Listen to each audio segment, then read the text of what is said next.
Sir नमस्कार. नमस्कार. तुमचा हा किती गायींचा गोठा आहे? हा आता सध्या लहान मोठी 11 आहेत. 11 जनावर आहे. ओके, कुठल्या जातीची आहे? हे एचएफ आहेत. हां त्यानंतर जर्सी आता एक आहे, एक म्हैस आहे हां. आणि हे एचएफच आहेत सगळे. बरं बरं. किती लिटर दूध देणार आहे गाई साधारणतः? साधारण 12 ते 15 लिटर पर्यंतच्या गाय. प्रत्येक गाय? हा. ओके, आता किती लिटर दूध निघतंय? आता 60 लिटर आहे. 60 लिटर. ओके, हा दूध व्यवसाय कधीपासून करताय आपण? 2.5 वर्ष झाली. 2.5 वर्ष झाले दूध व्यवसाय करताय. हो. ओके, आणि मिल्क चार्जर जे आहे ते कधीपासून वापरताय? 2 वर्ष झाली. 2 वर्ष. बरं, तुमचं कशी सुरुवात झाली मिल्क चार्जर वापरण्याची? मिल्क चार्जर हे ते राम सरांचा व्हिडिओ बघूनच ट्रायल केली. बरं, राम सरांचा व्हिडिओ पाहिला आणि त्यानंतर सुरुवात केली होती. तर कसं सुरुवात केली, म्हणजे किती ग्राम पासून द्यायला सुरुवात केली काय? पहिल्यांदा माझा अंदाजे 50 नच सुरुवात केली. हां.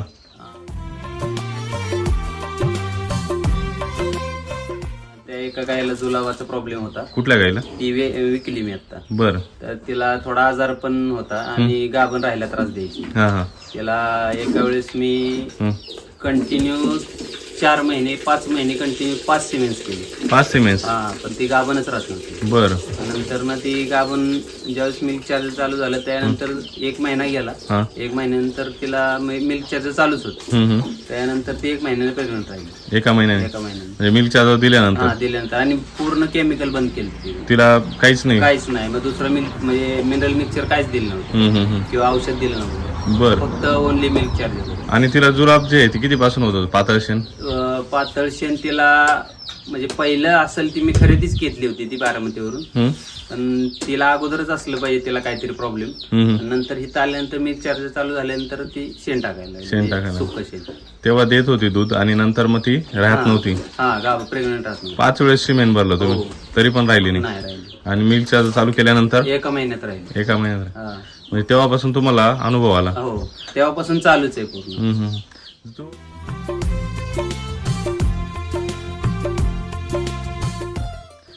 जेव्हापासून तुम्ही मिल्क चार्जर चालू केलं तुमच्या गोठ्यात काय काय बदल झाले? बदल म्हणजे आजारी पडायचं प्रमाण कमी झालं. मस्टडीचं प्रमाण कमी झालं. त्या पांढऱ्या गायीला मस्टडीच होतं. म्हणजे बसली तिला. त्यानंतर मग तिला आजपर्यंत 2 वर्षात कधीच मस्टडीच नाही. कधीच नाही? कुठल्याच गायीला नाही मस्टडीज जेव्हापासून चालू केलं तेव्हापासून? 2 वर्षात. बरं, किती ग्राम देताय तुम्ही आता सध्या? सकाळी 50, संध्याकाळी 50. दिवसाला 100. बरं.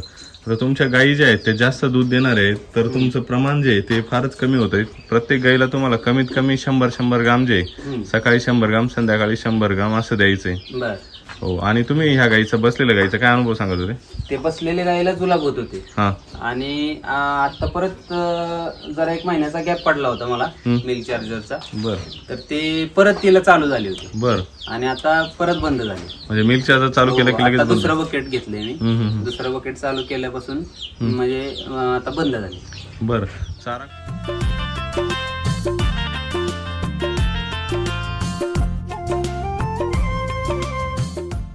चारा कुठला देताय तुम्ही? आता माझ्याकडे मक्का आहे, हत्ती घास आणि ज्वारीचा कडबा. बर. त्याच्यानंतर जे बाकीच्या गायी आहेत त्यांना म्हणजे शेण वगैरे पूर्वी कसं यायचं आता कसं येते? नाही, आता पूर्वी पण होतं पण हिरवा कंटिन्यू चारा राहिला तर थोडं पातळ यायचं. पण आता काय तसा प्रॉब्लेम येत नाही. हिरवा चारा असला तरी घट्ट येते? हो. बर.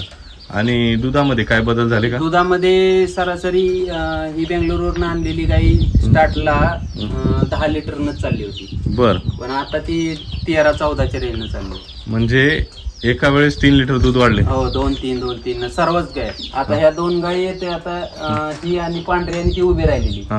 ते गॅप टाकला 1 महिन्याच्या त्यावेळेस 6 लिटरवर आल्या होत्या. बर. आणि आता परत 8 लिटरवर गेले. बर. मिल्क चार्जरचा तो गॅप जो होता महिन्याचा त्यानंतर 1 महिना बंद राहिल्यामुळं त्या परत रिवर्स आल्या होत्या. किती लिटर रिवर्स आल्या होत्या? 2 लिटर. 2 लिटर. म्हणजे दिवसाला सकाळी 2 संध्याकाळी 2. 4 लिटर एक गाय कमी दूध देत होती. हो. म्हणजे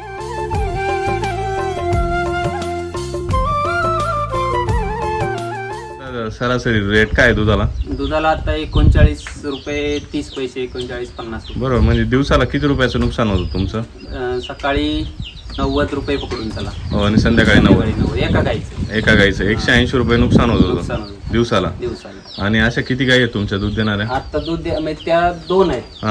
आणि आता परत त्यांना ते परत 8 लिटर वर गेली. बर, म्हणजे किती लिटर वाढलं दूध तुमचं? दूध परत वाढलं आमचं 8 लिटर वर. 8 लिटर, म्हणजे 8 लिटरचे किती पैसे झाले हो? समजा 40 रुपयानं पकडलं तरी 320. 320 रुपये. हो. म्हणजे एवढा फायदा जो आहे तो तुमचा दिवसाला झालाय. आणि मी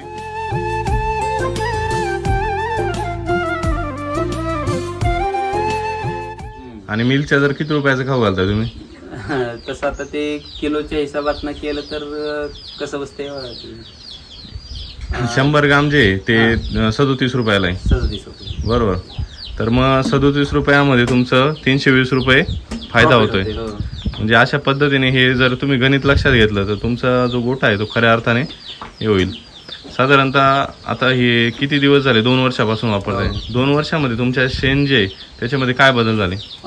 शेण म्हणजे तसं शेणाचा वासच येत नाही.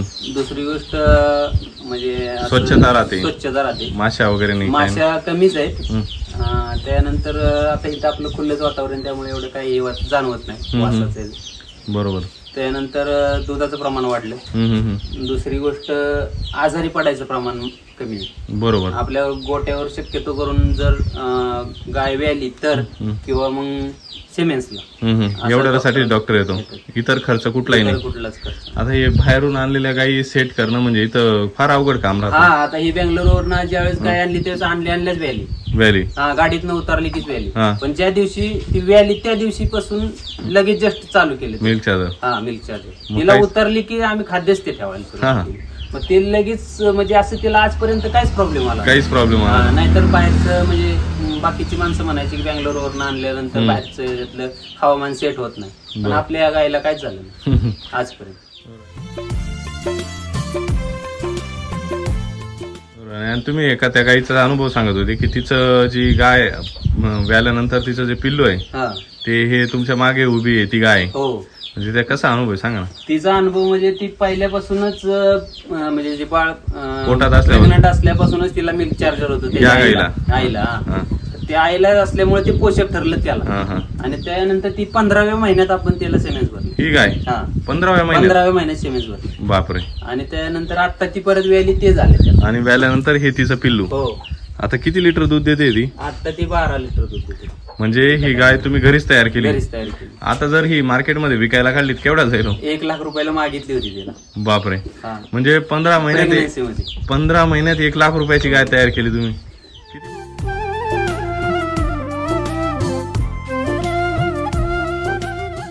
कॅल्शियम वगैरे काहीच भरलेलं नाही तिला. काहीच नाही. फक्त ते तिला त्रास झाला व्यायच्या टायमिंगला. थोडा ते वासरू मोठं असल्यामुळे पोचलं ना ते. म्हणजे त्याला मिल्क चार्जर ऑलरेडी पहिलेच तिला पण चालू होतं. म्हणजे ते प्रेग्नन्सी राहायच्या अगोदर पासूनच चालू होतं. म्हणजे ते ज्यावेळेस ते लहान होतं तेव्हापासूनच त्याला पण मिल्क चार्जर. ही गाय जी होती हिला किती महिन्यापासून तुम्ही मिल्क चार्जर खालो? म्हणजे लहान वयात तिला 4थ्या महिन्यापासून चालू. 4थ्या महिन्यापासून. म्हणून ती 1.5 वर्षात राहिली सिमेंट भरून. आणि पहिल्या सिमेंट्सला राहिली. पहिल्याच वेळेस ती गावून राहिली. अरे वा. म्हणजे ते फायदा झाला तुमचा. नाही तर परत रिपीट करायच लागली नाही. गरजच नाही लागली.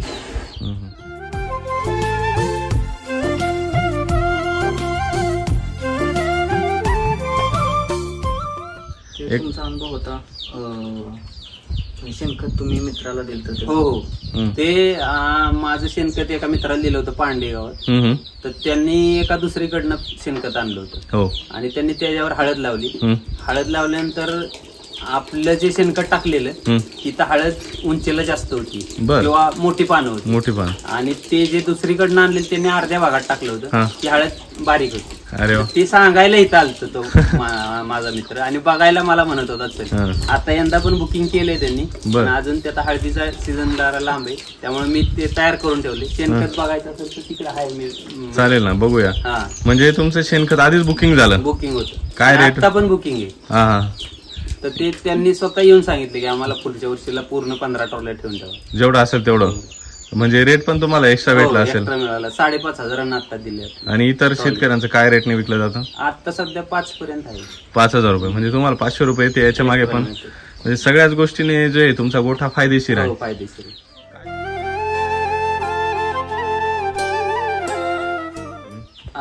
माझा पण म्हणजे गाईतला अनुभव नवीनच होता. हम्म. म्हणजे मी माझ्याकडे पहिल्या म्हशी होत्या, बरोबर. ते आमच्या घरच्यांनी किंवा घरातल्या माणसांनी मला थोडा हे केला, विरोध केला हो. त्या गायांसाठी.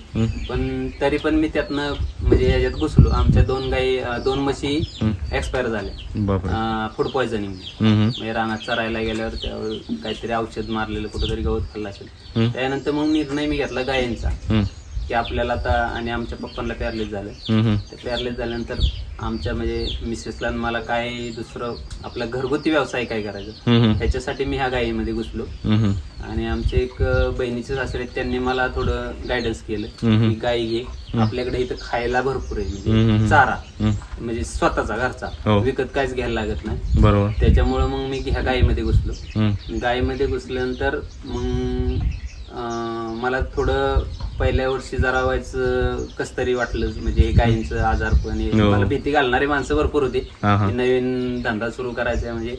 तर त्यानंतर मग असं झालं की मला ह्यात काहीच असं तोटा वाटला नाही, काहीच नाही वाटला.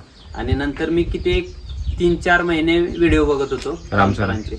त्यानंतर मग ते मी मागवलं, पाचवडवरून घेतलं आणि पसरणीतून घेतलं. पाचवडला अवेलेबल नसेल तर पसरणीत एक आहेत त्यांच्यापासून घेतलं. पण दुसरं कुठलंच वापरलं नाही, मिनरल मिक्सर वगैरे काहीच नाही. मिनरल मिक्सर वापरलं.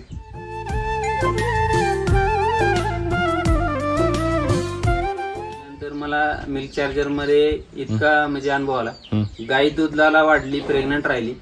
दुसरी गोष्ट मला असा म्हणजे जास्त आजारी राहायचा काय प्रॉब्लेमच आला, काही आजार वगैरे काही नव्हतं. इतक्या टेम्परेचरला सुद्धा गाई एवढ्या कट काढत होत्या. माणसं म्हणायची की इतक्या टेम्परेचरला गाई कट सेट होत नाही, इकडे सेट होत नाही. मला तसं काहीच नाही जाणवलं. ही कारण ही एकदम ऐन उन्हाळ्यात ही गाई म्हणजे बेंगलोरवरून आणली, तर तिला अजून काहीच प्रॉब्लेम आला नाही. बघा ना किती शांत उभी आहे ती. त्यांचे अशी एवढी काही धडपड नसते. आता त्यांना खायला पण 2च टायमिंग आहे, त्यांचा चारा आणि 2 टायमिंगला खुराक. बरोबर. आणि हे दिवसभर असं पाणी असतं ते त्यांना वाटेल तेव्हा पाणी पितात, बसतात आरामशीर. त्यांना काय धडपड करत नाहीत खायलासाठी किंवा काहीच नाही, तेवढ्याच मध्ये निवांत राहतात, टेन्शन नाही, भूक बरोबर मेंटेन होते. म्हणजे जास्त टेन्शनचं काम नाही, एकदम निवांत. आजार दिवसभर फ्री राहतो. हो. त्यांना काही चाऱ्याचं म्हणजे दिवसा घालायलाच पाहिजे असं काही नियोजन नाही, नसतंच. बरोबर.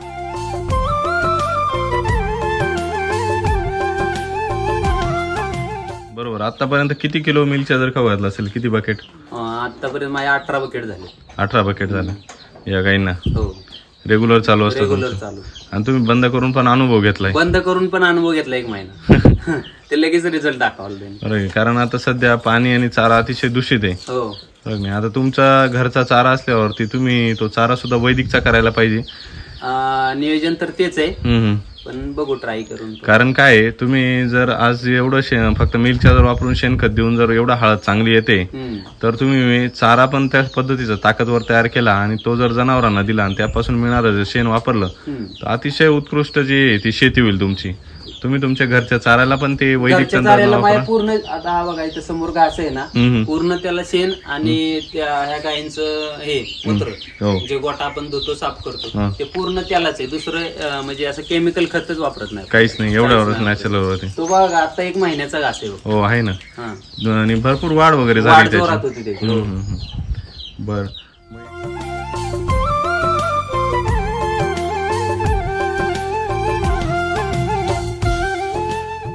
मग एकंदरीत हे दुग्ध व्यावसायिक शेतकऱ्यांना काय सांगाल तुम्ही? दुग्ध व्यावसायिक शेतकऱ्यांना असं सांगू शकतो मी की जर दुधाचा धंदा करायचा असेल तर वैदिकच्या किंवा मिल्क चार्जर हे वापरूनच करायला पाहिजे. त्यानंतर फॅट SNF. आता माझं दुधाचा फॅट 4.5चा रेट आहे. मला 4.5 फॅट आहे, 9 SNF आहे आणि 30 डिग्री, 0% पाणी. 0% पाणी. अरे मग तुम्हाला दर काय भेटतो? दर सर्वांच्या पासून जास्तच मिळतो, 2 रुपये 40च्या आसपास जातो. बरोबर. म्हणजे खऱ्या अर्थाने तुम्ही कमी टेन्शन मध्ये, कमी खर्चामध्ये यशस्वी दुग्ध व्यवसाय करताय. करू शकतो आणि कुठलीच अडचण नाही, काहीच नाही अडचण, एकदम निवांत. तर हे जनावर तुमच्या गोठ्यात पाहिल्यावरती एकदम भारी वाटतंय. एकदम सुंदर जनावर वगैरे आहेत आणि शेण पण त्यांचं जे ते आपल्याला घट्ट पाहायला भेटतंय. बरोबर नाही? चालेल. धन्यवाद सर. थँक्यू.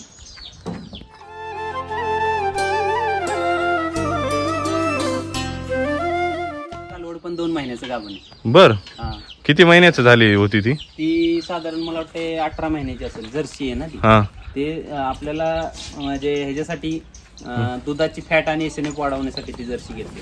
ती घेतलेली. आणि तिला कधीपासून चालू होतं मिल्क चार्जर? ते जशी आपल्याकडे आणली तेव्हापासून चालू केली. ओके, या दोघांना चालू आहे, म्हशीला आणि त्याला? त्याला त्याला नाही अजून चालू केली. बरं कितव्या महिन्यात गाभण राहिली ती? ते 2.5 वर्षाची असताना झाली हा आणि ते कालवड 18 महिन्याचं असताना झाले. बरोबर. मिल्क चार्जर चालू आहे दोघांना. चालू आहे त्यांना. छान. त्याच्या अंगावर चमक बघा ना तुम्ही किती दिसते म्हशीच्या अंगावर वगैरे. छान आहे. अंगावरती चमक बघा तिच्या किती. म्हैसीला 8वा महिना चालू आहे. या म्हशीला हा 8वा महिना चालू. 8वा महिना.